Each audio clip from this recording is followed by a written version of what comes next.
Louvado seja Deus. Eu gostaria de pedir à igreja que se colocasse de pé. Certa ocasião, quando o rei Jorge V ia fazer uma pronúncia, um fio se arrebentou e um dos seus servidores leais segurou as duas pontas do fio e 220 volts passaram pelo seu corpo. Tudo isso para que o rei fizesse o seu pronúncio. E hoje o Rei dos Reis vai estar falando, amém? E eu gostaria que você tivesse reverência, que se você não está realmente apertado, que você não ficasse indo ao banheiro, se você não está realmente com tanta sede, que você não ficasse pelos corredores a beber água, mas que você escutasse o Rei dos Reis, amém? Vamos estar orando agora, não pela palavra, porque a palavra de Deus em si ela já é abençoada, mas para que ela encontre lugar em nossos corações, para que ela nos desafie, nos confronte, a termos mudança em nossa vida, nossas atitudes, que faça diferença na nossa vida. Senhor, nosso Deus e nosso Pai, agora mais uma vez na Tua presença, Senhor. Senhor, agora eu venho, Senhor, me calar diante do Teu Espírito Santo. Senhor, eu venho deixar tudo aquilo que eu acho, tudo aquilo que eu penso agora no Teu altar, Senhor. E eu venho pedir a liderança do Teu Espírito Santo sobre a minha vida. Que eu diminua e que o Senhor apareça. Que eu diminua e que o Senhor cresça. Que o Teu Espírito Santo venha colocar palavras na minha boca. Que, assim como Paulo diz, que do meu interior possam fluir rios de água viva. Que o Senhor venha, Senhor, colocar intrepidez. Que eu venha pregar no Teu Espírito Santo. Que eu venha pregar com fogo. Que eu venha pregar, Senhor, com ousadia na Tua palavra, Senhor. E que aqui, Senhor, o Senhor possa achar corações onde a Tua semente possa germinar, possa crescer, possa dar muito frutos, ó Deus. Em nome de Jesus, agora também eu calo a voz de Satanás, que ele bata em retirada com todo engodo, todo sofisma, toda inverdade. No nome de Jesus eu te agradeço por fé, aquilo que Tu já começaste a fazer nesta noite, em nome de Jesus, amém. Eu queria convidar a vocês, a amada igreja está abrindo a palavra de Deus em 1 Coríntios, capítulo 9, do versículo 24 ao 26. Essa palavra de Deus para a sua vida hoje. Hoje estamos num culto de jovens, A igreja de Jesus Cristo é chamada a incentivar os jovens. Cremos que Deus tem dotado e chamado jovens para iniciarem visões e ministérios. Amém? Vou repetir. Para iniciarem visões e ministérios.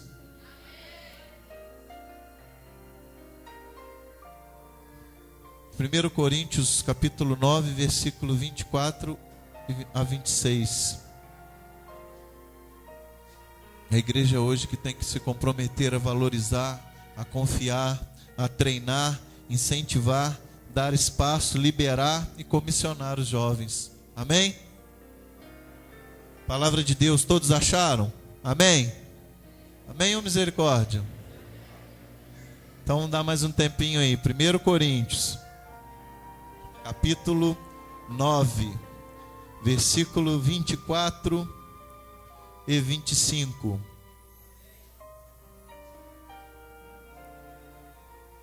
Mesmo assentado como nós estamos, não sabeis vós que os que correm no estádio, todos na verdade correm, mas um só leva o prêmio. Correi de tal maneira que o alcanceis. E todo aquele que luta, de tudo se abstém. Eles o fazem para alcançar uma coroa corruptível.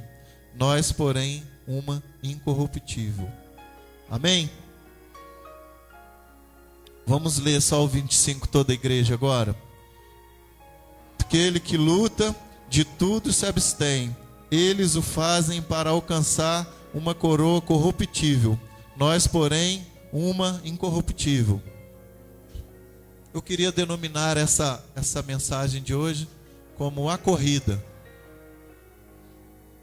E eu queria fazer um paralelo com o atletismo, com os atletas. Hoje nós estamos vendo o PAN que está acontecendo no Rio. Independente do PAN, eu queria fazer um paralelo com os atletas. E eu buscando uma palavra em Deus, ele me falava desses atletas e ele me deu 3 perfis de um atleta campeão. Daqueles que chegam lá, daqueles que conseguem colocar uma medalha de ouro no peito, daqueles que conseguem ser um campeão mundial, daqueles que conseguem vencer as barreiras, conseguem superar obstáculos, quebrarem recordes. Deus me deu 3 perfis. E o primeiro perfil de um atleta campeão é aquele que desde cedo ele começou a sonhar em ser aquilo, em praticar aquele esporte, aquele que desejou, aquele que quis vencer. Ainda no anonimato ele já pensava: nossa, um dia eu vou ser como fulano, um dia eu vou ser como Beltrano, eu vou ser um campeão, eu vou conseguir chegar lá. E ele sonhou, e ele desejou, e ele se disciplinou para isso, e ele começou os seus treinos, ele começou a aprender aquele esporte, e ele começou a pegar todas as informações possíveis daquele esporte, e sabe-se de alguns que conseguiram chegar lá, que superaram os próprios ídolos que ele tinha. Hoje, por exemplo, ele estaria no anonimato, e como se aquele que começou no kart pensava no Ayrton Senna lá na frente, aquele que falava: eu quero um dia ser como Ayrton Senna. Um dia eu lendo uma revista Veja, tinha uma entrevista do Schumacher, ex-campeão da Fórmula 1, e ali na entrevista, para surpresa de muito, ele falou que um dos maiores ídolos dele era o Ayrton Senna. E ele chegou a quebrar todos os recordes de Ayrton Senna. Eu não sei se o Ayrton Senna foi bi, se foi trio, se foi campeão. Ele chegou a ser ex-campeão. E esse é o perfil que Deus colocou para mim, o primeiro, daqueles que desejam, daqueles que querem, daqueles que se preparam e daqueles que alcançam e conseguem chegar até aquele lugar, que conseguem galgar os pódios mais altos, os primeiros lugares, daqueles que vencem. Esse é o primeiro perfil, o perfil daquele que deseja. Amém, igreja? O segundo perfil de um atleta que nós podemos ver hoje é aquele que, por alguma deficiência, por alguma doença ou por alguma fraqueza física, entraram no esporte. É comum hoje a gente escutar: fulano tinha bronquite asmática e nós colocamos ele na natação, e dali ele começa e torna um campeão, e começa a vencer e descobre o seu potencial. Eu li alguma coisa de Evander Holyfield, campeão dos pesos pesados, do boxe.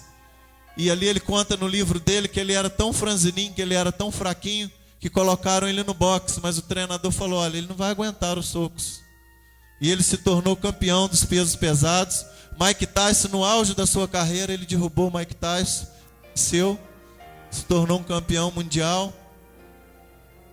Bruce Lee, um dos grandes astros aí das artes marciais, ele era tão franzininho, que colocaram ele nas artes marciais.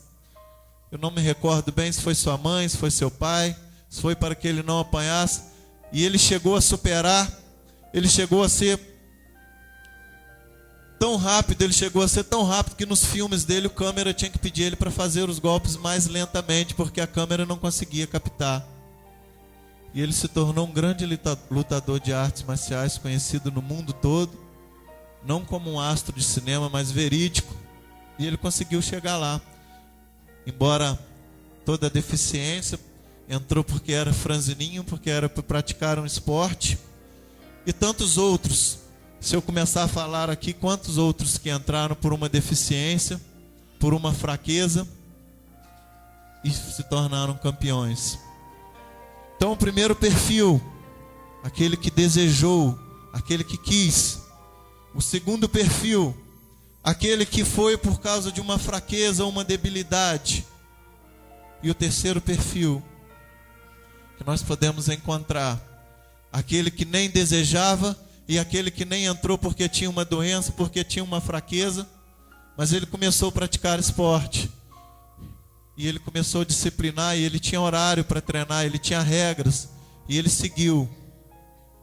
E mais tarde, ele descobriu o seu potencial. É como aquele que corre a troco de nada, que todo dia ele corre e corre. E um dia, sem mais nem menos, ele, vou participar daquela corrida. E ele vai e ele ganha. E as pessoas começam a falar, olha, você tem potencial. Por que você não começa a disputar? E aí ele descobre o seu potencial. E aí ele começa. Eu estava vendo a entrevista do Arcelino Popó. Ele conta, olha, eu nunca pensei em ser um campeão. Eu nunca achei que eu fosse ser um campeão. A gente passava fome. Até o dia que eu fui campeão, pela primeira vez eu dormia no chão. E eu lutava pelo dinheiro. Então, esse é o terceiro perfil. Aqueles que nem sonhavam e aqueles que não tinham deficiência nenhuma, mas começaram e chegaram a ser campeões. Esse é o terceiro perfil. E o que tem em comum esses três perfis diferentes? O que nós vemos de comum neles? Primeiro, que todos foram campeões. E segundo, que eles tinham disciplina, eles tinham horário, eles treinavam rigorosamente. E o que nós podemos aprender na vida desses atletas? Nós podemos tirar muitos princípios. Embora eles corram por uma coroa corruptível, embora grandes astros, grandes nomes do esporte, grandes homens que superaram, que quebraram obstáculos, muitos aqui nós nem lembramos mais. Porque para onde ele vai, quando ele desce a cova, a sua medalha não adianta mais de nada. O seu nome já foi esquecido. Um nome pode pendurar aí no máximo talvez 50 anos. Depois não se lembram mais dele. Porque para onde ele vai na sepultura, a coroa corruptível não serve. Mas para onde nós vamos? A palavra de Deus aqui nos ensina a corrermos a corrida para ganhar uma coroa incorruptível. A palavra de Deus diz que nem olhos viram, nem ouvidos ouviram aquilo que Deus tem preparado. Quantas pessoas, às vezes, por causa de filmes, ficam olhando, no céu vai ter que ficar vestido de branquinho, tocando harpa. Eu não quero ir para o céu, não. Eu quero ir para o inferno, porque no inferno vai tocar rock and roll. Isso é uma mentira. A Bíblia diz que nem olhos viram, nem ouvidos ouviram, nem sequer jamais penetrou em coração humano aquilo que Deus tem preparado para os seus. E hoje é muito comum, algumas seitas batem nas nossas portas e diz que Deus está fazendo, que nós vamos viver aqui, que o céu é aqui mesmo. Mas isso não tem base bíblica. A Bíblia diz que nem olhos viram, nem ouvidos ouviram, nem jamais sequer penetrou em coração humano. Nós não temos ideia. O céu é lugar de gozo, lugar de deleite. Não existem palavras para o vocabulário humano. E muitas das vezes lá vai acontecer muita coisa boa, mas às vezes Deus poupou, porque aquilo que não é surpresa nós costumamos a futilizar. Quando você sabe que todo ano tem um aniversário para você surpresa, aquilo deixa de ser surpresa. E às vezes, se Deus tivesse descrito tudo o que ia acontecer aqui, muitas das vezes muitos iam futilizar, muitos não iam acreditar. Mas a Bíblia diz que nem olhos viram, nem ouvidos ouviram. É porque tem muita coisa boa, irmãos. Mas é preciso que cada um corra a sua corrida. É preciso que nós corramos a carreira que nos espera. É preciso que nós corramos a coroa incorruptível. E nós queremos tirar algum desses princípios que esses atletas aqui passam para nós. Primeiro nós vimos aquele que sonha. Segundo, nós vemos aquele que tem deficiência ou fraqueza. Terceiro, nós vemos aqueles que não têm sonho. Eu não sei qual é o seu perfil. Eu não sei se você é aquele que sonha. Eu não sei se você tem entregado os seus sonhos ao Senhor. Eu não sei se você é aquele que ajoelha e que você ora, que você fala e você pede a Deus, e você não se cansa de pedir, e você não vai desistir, e ninguém vai matar os seus sonhos. Ainda que o diabo se levante, você vai continuar sonhando, porque você espera uma coroa incorruptível. Ou eu não sei se você é aquele que de repente entrou aqui por alguma deficiência, talvez muito fraco, talvez uma deficiência física. Mas eu quero te dizer que se você entrou aqui fraco, se você entrou na presença de Deus por alguma deficiência, pode ter certeza que Deus, Ele quer fazer de você um campeão. Deus, Ele quer te levantar. Deus, Ele quer fazer você chegar lá. Mas é preciso que você descubra o seu potencial. As pessoas deficientes que cruzaram o caminho de Jesus foram curadas, mas algumas delas tiveram que gritar: Jesus, filho de Davi, tem misericórdia de mim. Algumas que chegaram até Jesus, as multidões oprimiam, as multidões não deixavam que eles chegassem. Jairo, quando chegava para se aproximar de Jesus, alguém falou para Jairo: Jairo, tua filha está morta, não perturbe o mestre.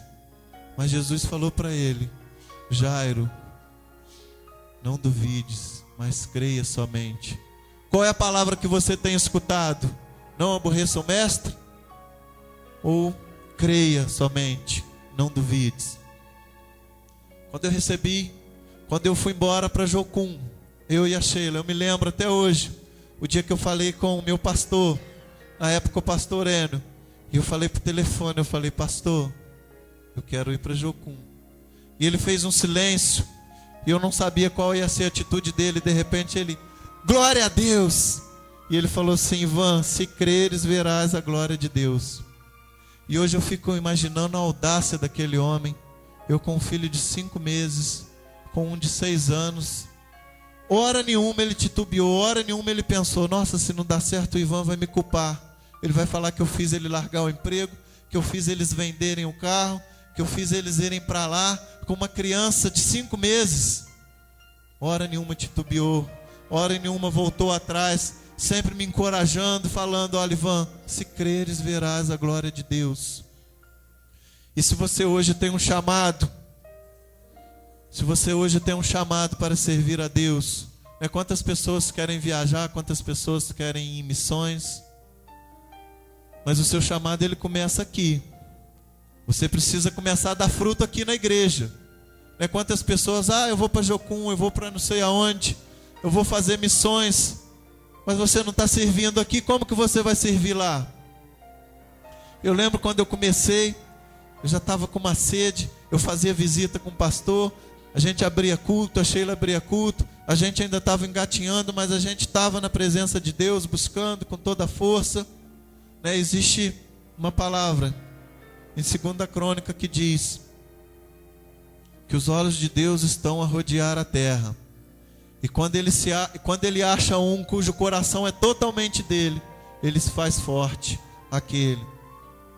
Eu lembro o dia que eu ainda estava, que eu fui buscar a Sheila, a gente tinha casado já, e enquanto não dava a hora de eu buscar ela, eu estava passeando pela rua, e quando eu passava pela rua Alfred, ali tinha um grupo da Jocum, e eles estavam em frente ao central, naquele espaço ali, e eu lembro que eles fizeram uma dança de rua, chamada Little Me. Até hoje eu me lembro que significa apoie-se em mim. E depois que eles fizeram aquela dança, eu lembro que um dos integrantes pegou a Bíblia e ele começou a pregar, e ele começou a falar ali, do que Deus tinha feito, da onde Deus tinha tirado ele, e as lágrimas começaram a escorrer no meu rosto. E naquela hora, sem conhecer esse versículo, que os olhos de Deus estão sobre a terra, a procurar cujo coração aqueles é totalmente dele, e se faz forte. Naquela hora ali, que eu vi aquilo, eu fiquei tão compungido, que eu comecei a orar a Deus, chorando. E eu falei: Deus, eu quero ir para um lugar desse, eu quero pregar na rua, eu quero fazer a tua vontade. Mas eu orei com tanta sinceridade, meu coração foi totalmente de Deus naquela hora. Eu estava quase me ajoelhando ali no calçadão, de tão tomado que o Senhor tinha me tomado do poder dele. E eu fiz aquela oração, e eu me esqueci que eu tinha feito aquela oração. Mas Deus, ele não tinha se esquecido daquela oração. E Deus atendeu o meu pedido. Nós fomos para Jocum, eu não me lembrava mais disso. O dia que nós fizemos um culto ali, junto com a igreja central no calçadão, quando eu comecei a falar ali, aí Deus trouxe na minha memória o dia que eu estava ali do lado do Bob's, e o dia que eu fiz aquela oração. Eu falei: Deus, eu quero ir para esse lugar, eu quero ir para o lugar onde só estuda a sua palavra, onde se prega o evangelho. E ali Deus trouxe na minha mente que naquele lugar que eu fiz a oração, que eu queria estar pregando, aquele dia eu estava pregando ali no calçadão, da mesma maneira. E eu usei algumas palavras que aquele rapaz usou também. E depois o Espírito Santo trouxe na minha mente aquela oração que eu fiz, que Deus tinha atendido aquele dia. Louvado seja Deus. E o terceiro perfil, aquele que não tem sonhos e também não tem deficiência, né? Eu costumo dizer que a pessoa apenas não morre quando ela desce à sepultura, mas quando você deixa de ter sonhos, quando você deixa de sonhar, você está morrendo. Quantas pessoas estão morto-vivo porque não almejam nada mais para a sua vida, não tem sonhos, não tem planos, come para dormir, dorme para comer, vai para o trabalho e volta, vive uma vida sem sonhos, sem esperança. E Deus, Ele se agrada daqueles que têm sonhos, daqueles que acreditam quando ninguém acredita, daqueles que, quando não tem mais nada para acreditar, continuam acreditando. E Deus, Ele não nos vê como nós nos vemos. Davi, ele era visto como o caçulinha, como o mais fraquinho na casa dele. E sabe o que Davi fazia? Ele ficava muitos dias sem ir em casa. Mas sabe o que Davi fazia enquanto ele estava tomando conta das ovelhas? Davi treinava com seu estilingue. E Davi adorava a Deus com a harpa. Ele não perdia tempo. E às vezes nós nos vemos fracos, nós nos vemos debilitados. Deus, Ele não te vê dessa maneira. Deus não te vê fraco e debilitado. Mas é preciso que você volte a ter sonhos. O Senhor nesta noite, Ele quer restaurar os teus sonhos. O Senhor nesta noite quer fazer você sonhar de novo. Ele quer realizar os seus sonhos. Ele quer que você acredite. Ele quer que você tenha fé. Fé é a certeza daquilo que não se vê, mas que se esperam. Mas não é essa fé natural que você entra aqui. Eu sei que esse teto não vai cair. Eu vou entrar no avião, eu sei que ele não vai cair. Isso é uma fé natural. Você sabe que esse teto não vai despencar. Por isso que você entra aqui debaixo. Isso é uma fé natural. Você é chamado a ter uma fé sobrenatural. E quantos de nós temos perdido a fé pelo caminho? Quantos de nós têm deixado de sonhar, de acreditar? Quantos de nós chegamos em casa sem esperança alguma de nada acontecer? De nós podermos fazer nada para mudar as situações, de nós podermos agradar a Deus. Pessoas que hoje não conseguem mais nem dobrar o joelho do lado da cama e orar a Deus. Pessoas que não conseguem mais pedir nada para Deus, porque estão sem sonhos, sem esperança. E muitos têm ficado pelo caminho. E Deus nessa noite, Ele quer fazer você sonhar. Deus nessa noite, Ele quer te devolver a esperança.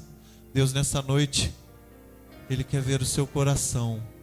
Os olhos de Deus estão sobre a terra a procurar coração cujo é totalmente dele. E essa noite Ele está a procurar. E tomara que Ele encontre corações aqui. Tomara que Ele encontre pessoas aqui cujo coração é totalmente dele. Amém, igreja? Os olhos de Deus estão a esquadrinhar a terra, estão a procurar. E tomara que Ele encontre corações aqui. Talvez você tenha um chamado de Deus, mas talvez as pessoas não acreditem em você. Às vezes nós escutamos pastores contra chamados, às vezes nós encontramos aqueles que eram para encorajar, te trazer desânimo. Marcos Feliciano falou que o dia que ele chegou para o pastor dele, falou: pastor, eu quero pregar para outras nações, eu quero sair pregando a palavra de Deus. Ele falou que o pastor dele falou: não, fica por aqui mesmo. E ele falou: que pena que meu pastor não tinha visão. E hoje ele já pregou não sei em quantos continentes. Mas às vezes aqueles que deviam te encorajar, muitas das vezes são aqueles que vão até te trazer desânimo. Eu lembro quando nós viajamos, antes de eu viajar, uma pessoa cristã falou comigo: olha, se eu fosse você eu não ia não. E eu na minha mente eu estava repreendendo. Eu falei: está repreendido, Satanás. E eu falei para ela: só que você não é eu, e eu vou. E depois essa pessoa me viu pregando e eu vi que ela se arrependeu. Eu vi que ela chorava durante a pregação. E eu vi que ela tinha falado aquilo e não tinha visão daquilo que Deus tinha na minha vida. Mas eu tinha visão, eu tinha que acreditar. Às vezes as pessoas não vão acreditar em você, mas você tem que continuar acreditando. Às vezes aquele que era para te encorajar, às vezes aquele que era para te falar glória a Deus, amém, que você decidiu isso, é aquele que vai falar, não, fica por aqui mesmo, para que isso? Às vezes é aquele que vai querer atrapalhar a sua visão. Mas é preciso que você corra a carreira, é preciso que você continue, é preciso que você persevere, é preciso que você deseje, é preciso que o seu coração seja totalmente dele, para que ele se possa fazer forte para você. Amém? E quais os princípios que nós podemos tirar na vida desses atletas? A primeira coisa, o primeiro princípio que eu posso ver na vida de um atleta desse é o renovar da mente. Eles mudam suas rotinas, seus horários, seus hábitos alimentares. Eles colocam suas mentes do jeito que é para ser. Eles renovam a mente. Quantos atletas deixam de comer isso, comer aquilo? O técnico fala com ele, olha, agora você precisa esquecer aquilo. Você precisa se concentrar aqui para ganhar. Eu não sei qual foi a Copa do Mundo que teve. Não sei se foi a retrasada, Houve até, alguns jogadores tinham levado esposas. E houve até um questionamento se os jogadores podiam fazer sexo com a sua esposa e depois participar do jogo. Eu lembro que houve até esse questionamento. Eles ficam concentrados muitas das vezes. Não pode sair para balada, não pode sair para outro lugar, porque eles se concentram para poder vencer. Então o primeiro princípio que eu tiro aqui é o renovar da mente. Eles renovam a nossa mente. Deus está ensinando a gente com os ímpios. A Bíblia diz que os ímpios são mais cautelosos do que nós. Assim, quem está em Cristo, nova criatura é. As coisas velhas já passaram e eis que tudo se fez novo. Irmão, isso é um princípio. Nós estamos aprendendo com o ímpio. Nós temos que renovar a nossa mente. Quantos cristãos hoje com uma mente totalmente mundana, com uma mente totalmente contrária? Uma vez eu estive na casa de uma irmã vendo filme, e nós fomos na locadora alugar filme para que nós pudéssemos ver, e ela escolheu 6 filmes, 5 filmes eram de terror. Como que a mente de uma pessoa fica assistindo 5 filmes de uma vez de terror? A Bíblia diz que o diabo veio matar, roubar e destruir. Quando você assiste um filme de terror, o que você está vendo? Você está vendo Deus chorando e o diabo sapateando de rir, porque ele veio para matar, roubar e destruir. E ele está matando a torta direita, matando. Tem pessoas que tem uma coisa que só tem que ver filme de terror. Filme de terror já foi comprovado. Quantas pessoas que saem do cinema, que vê pessoas, filme de violência, e depois sai com a metralhadora, sai metralhando. Quantas pessoas que quando comete um assassino lembra do filme que ele viu e faz o assassinato igualzinho. Quantas pessoas não renovam sua mente porque ficam aceitando aquilo que o diabo vomita em nosso mundo. Cada dia que ele vomita essas coisas, às vezes nós colhemos. Quantos crentes que estão colhendo coisas, vomitos do diabo, filmes de terror, pornografias, etc. Por isso é preciso que você renove a sua mente. É preciso renovar da mente, esquecendo das coisas que para trás ficam, prossigo para o alvo. Amém, igreja? O segundo princípio que eu posso tirar da vida desses atletas é a renúncia. Quantos atletas renunciam por causa do esporte? Existem aqueles que renunciam morar aonde queriam morar por causa do esporte. Às vezes o esporte que ele pratica está em evidência em outro país, e às vezes ele vai morar em outro lugar para poder aprender mais, porque aqui não está chegando as informações para ele que ele queria. Aqui não tem os melhores do mundo. Então ele viaja e vai para aqueles lugares onde aquele esporte está em evidência. Existem coreanos, adolescentes, que já treinam aqui nas nossas escolinhas de futebol. Por quê? Porque aqui é o país do futebol. Então alguns clubes já atraem coreanos de 14 anos, de 15 anos, porque eles querem aprender o futebol. E o que eles fazem? Eles mudam para cá. Então eles renunciam a morar onde querem morar.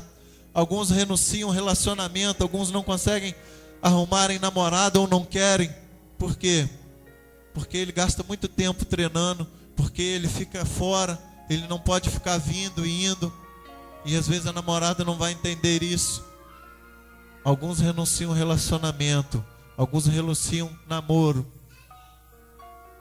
Alguns renunciam baladas, festas, noite adentro, porque no outro dia ele tem treino. Porque ele precisa treinar, porque ele precisa estar bem. Alguns renunciam coisas que ele gosta de comer. Por quê? Porque aquilo vai atrapalhar no treino dele, aquilo vai fazer mal. Às vezes aquilo vai fazer ele ganhar peso, ele não pode ganhar peso.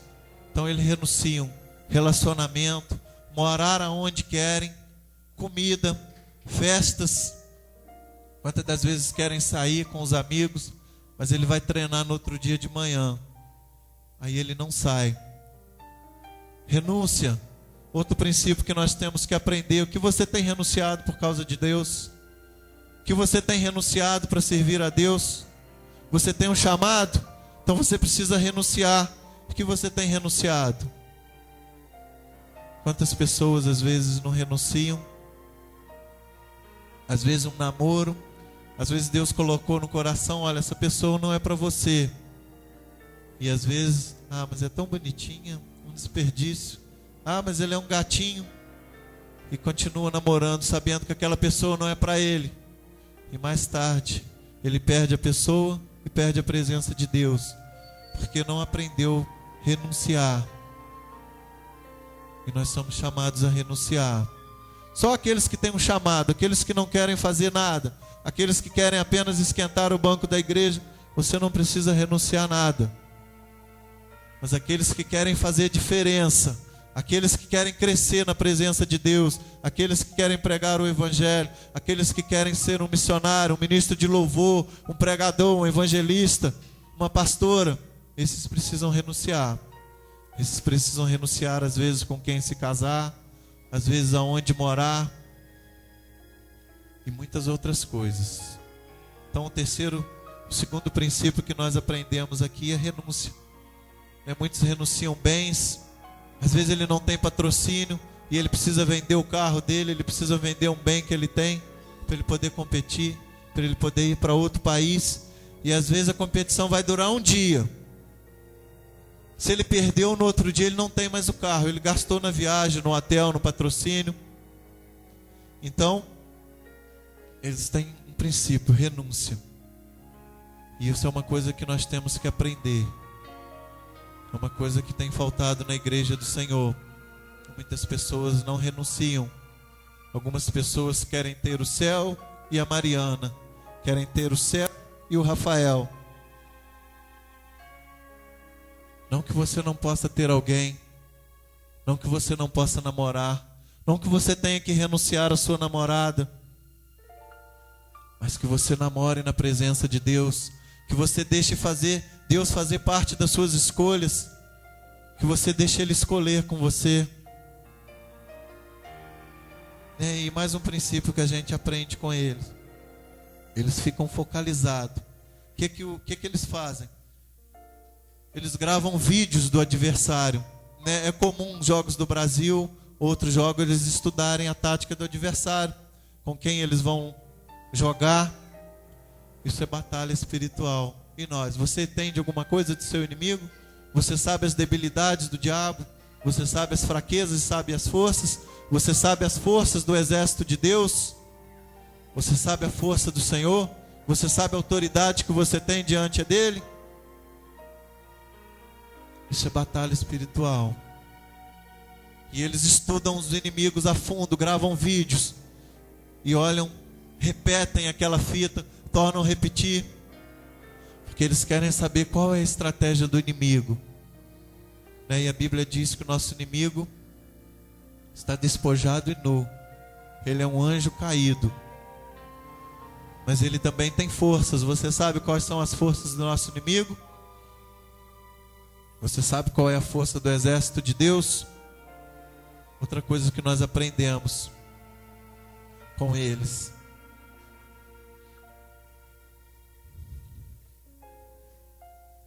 Qual desses 3 perfis você tem sido? Você tem sido aquele sonhador? Você tem sido aquele que tem alguma debilidade, alguma fraqueza? Ou você tem sido aquele que não tem nem debilidades e nem sonhos? Qual desses tem sido você? Como Deus vai poder contar com você? Eu queria que você respondesse para você mesmo dentro do seu coração. Eu queria que você tivesse um minuto para você pensar se você vai conseguir chegar, se você vai vencer a corrida, se você vai conseguir chegar lá. Eu queria que você tirasse um minutinho agora e respondesse para você mesmo. Você tem sido aquele que sonha? Você tem sido aquele que tem alguma debilidade e fraqueza? Ou você tem sido aquele que não tem sonhos, que não tem aspirações e que também não tem tido fraquezas? Queria que você estivesse pensando agora.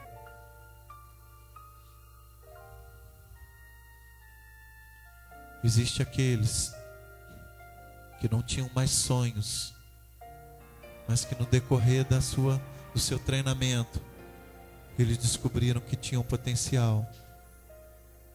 E talvez você seja um daqueles que não tem mais sonhos. Talvez você não tenha tido mais fé.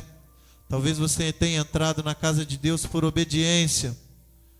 A sua fé tem faltado.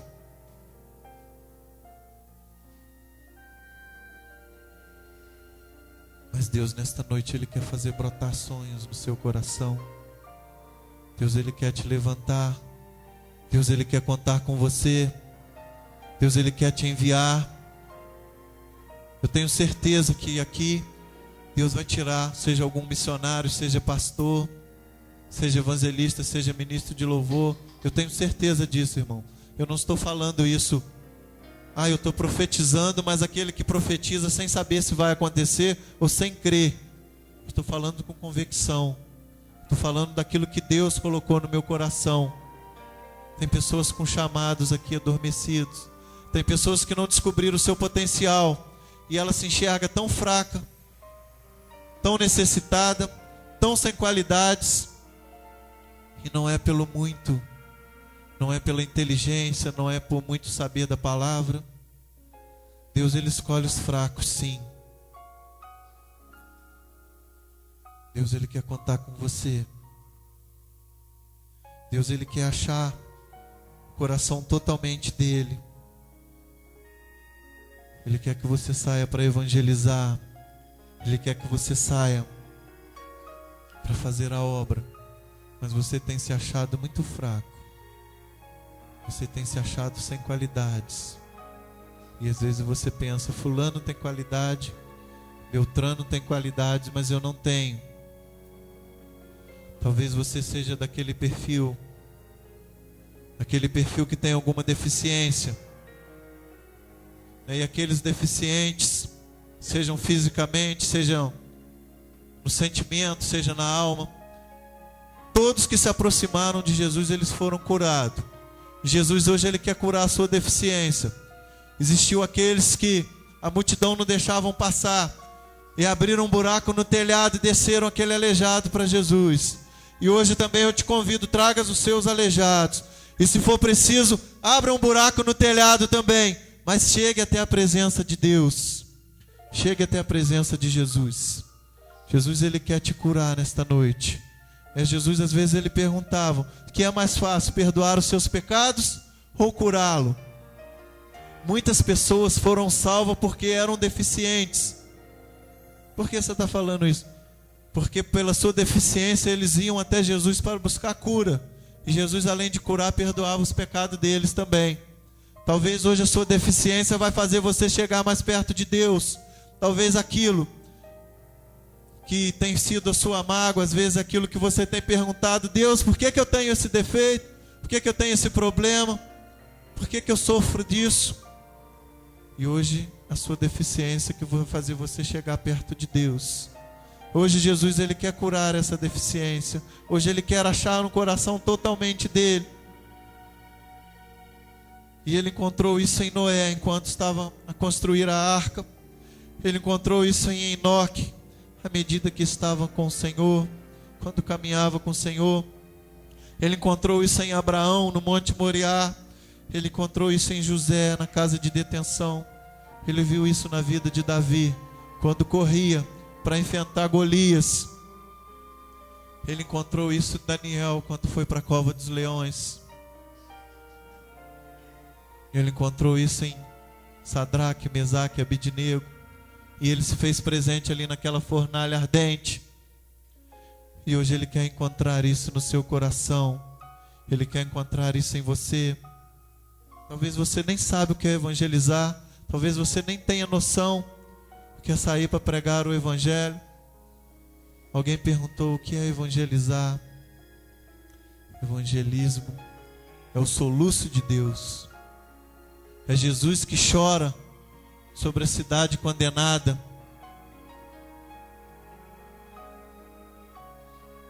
É a oração de Billy Sunday. Faz-me um gigante por Deus. É a declaração de Wesley. O mundo é a minha paróquia. É o segredo de um grande pregador, de um grande cristão. É o grito angustiante de Moisés, que chega para Deus e diz: Senhor, o povo pecou, construindo ídolos para si de ouro. Peço, perdoa-lhes o pecado, ou risca-me o nome do livro que escreveste. O Senhor falou muito comigo sobre o meu chamado nesses dias. Eu não sei quem tem um chamado aqui, quem não tem, mas eu sei que Deus é fiel. E se os olhos dele percorrer essa noite, e se ele encontrar o seu coração totalmente dele, pode pedir às nações que ele vai te mandar. Não interessa quem não acredite em você, não interessa se as pessoas te acham fracas, impossibilitadas de fazer qualquer coisa. Às vezes, coitadinho, quer evangelizar. Você e Deus fazem a diferença. Ontem o pastor lia Romanos 10, que fala de enviar, que fala daqueles que, como eles vão crer se não há quem pregue, como ouvirão se não há quem pregue. Alguns anos atrás, meu pai foi internado no hospital oncológico, e o meu pai era desviado. E eles estavam praticamente nos seus dias finais. Eles estavam com câncer no esôfago. Somente um milagre podia curar o meu pai. E eu tinha ido embora para Valência. Ele estava internado aqui no hospital oncológico. E quando eu estava em Valência, ele veio a falecer. E a gente tinha uma grande preocupação do meu pai vir a falecer sem ter se reconciliado com Deus. E quando nós chegamos, as pessoas que dividiam o quarto com ele, eles falaram: olha, seu pai levantou, tiveram uns irmãos aqui da comunidade cristã e falaram com ele, e ele pediu para deixar essa lista para vocês. E essa lista se chama Minha Lista de Nunca Mais. E ela começa assim: nunca mais direi eu não posso, pois tudo posso naquele que me fortalece. Filipenses 4,13. Nunca mais direi que não tenho, pois o meu Deus, segundo a riqueza em glória, há de suprir em Cristo Jesus cada uma de minhas necessidades. Nunca mais direi que tenho medo, porque Deus não nos tem dado espírito de covardia, mas de poder, de amor e de moderação. Nunca mais direi que tenho dúvidas ou falta de fé, porque eu tenho a medida de fé que Deus repartiu a cada um. Nunca mais direi que sou fraco, porque o Senhor é a fortaleza de minha vida. E o povo que conhece seu Deus se tornará forte e ativo. Nunca mais direi que Satanás tem supremacia em minha vida, porque maior é aquele que está em mim do que aquele que está no mundo. Nunca mais direi que estou derrotado, porque Deus em Cristo sempre me conduz em triunfo. Nunca mais direi que não tenho sabedoria, pois Cristo Jesus se tornou da parte de Deus minha sabedoria. Nunca mais direi que estou doente, pois pelas suas pisaduras fui sarado. Jesus mesmo tomou as minhas enfermidades e carregou as minhas doenças. Nunca mais direi que estou preocupado e frustrado, pois estou lançando sobre Ele toda a minha ansiedade, porque Ele tem cuidado de mim. Nunca mais direi que estou preso, pois onde está o Espírito do Senhor, aí a liberdade. Meu corpo é templo do Espírito Santo. E a última coisa era a nossa preocupação.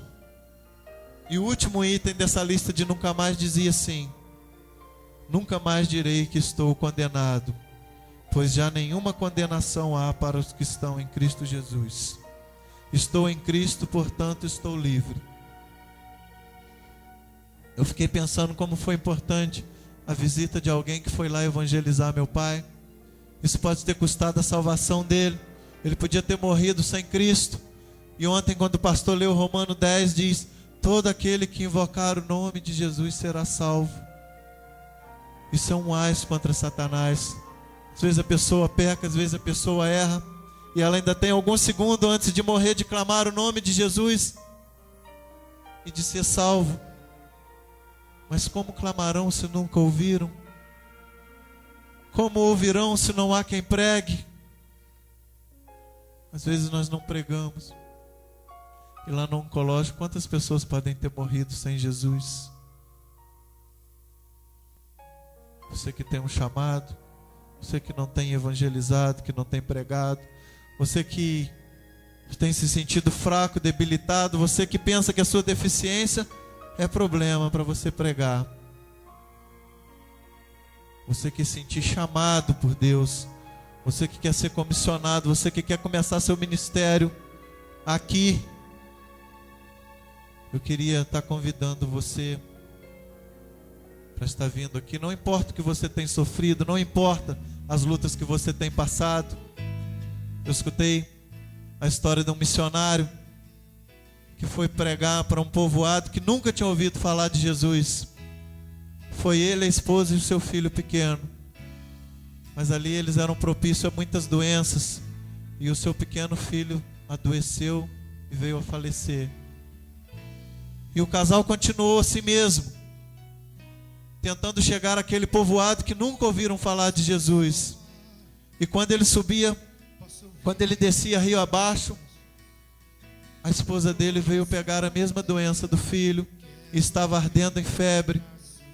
E ele chega a um ponto da ribanceira, ele para aquele barco, amarra e ele tira a esposa dele. Aquela esposa, como último suspiro, ela fala com ele: olha, vai para onde Deus mandou que você fosse. Vai até lá e fala de Jesus àquele povo. E no último suspiro ela faleceu. E aquele missionário, em meio a lágrimas, enterrou ela naquela ribanceira mesmo. E foi até onde Jesus tinha mandado que ele fosse. Aonde Jesus tem mandado você ir que você não tem ido? Será que você perdeu esposa, filhos? Quando nós estivemos em Jocum, nós levantamos a oferta para uma missionária que morreu na África. Ela era dentista. Ela abriu mão do consultório dela. Ela abriu mão de ter um bom salário aqui no Rio para poder atender crianças doentes de graça. E ela veio a falecer com uma dessas doenças. E não havia dinheiro para fazer o funeral dela. Nós levantamos uma oferta.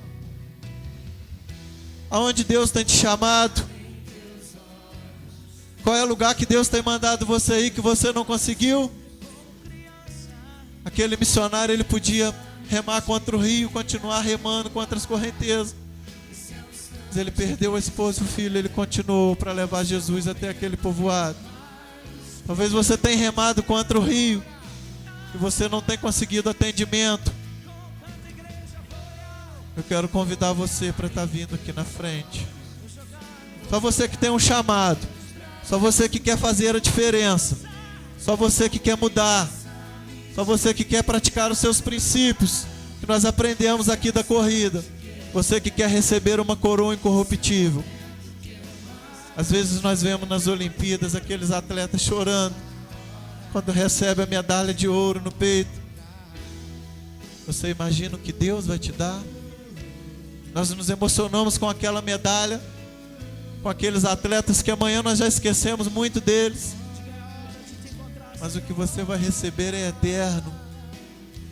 Aqueles que dão a vida toda pelo esporte morrem e vão para o inferno.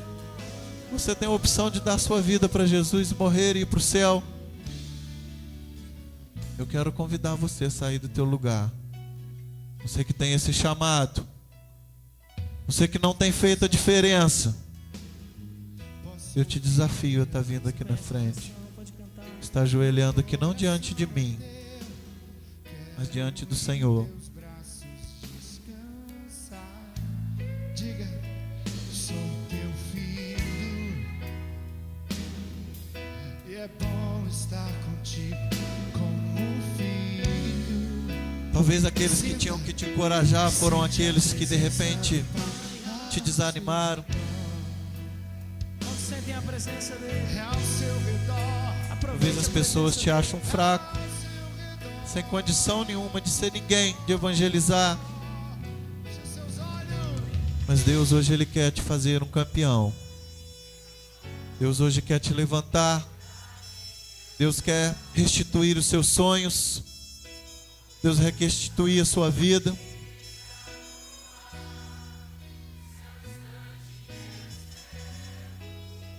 Queria dar oportunidade para você estar vindo aqui na frente. Deus quer colocar essa certeza no seu coração, que não é pela força, não é pelo entendimento, mas pelo Espírito dele. Não é pela sabedoria. Você não precisa ter nenhuma aptidão. A única coisa que você precisa agora é um coração totalmente dele.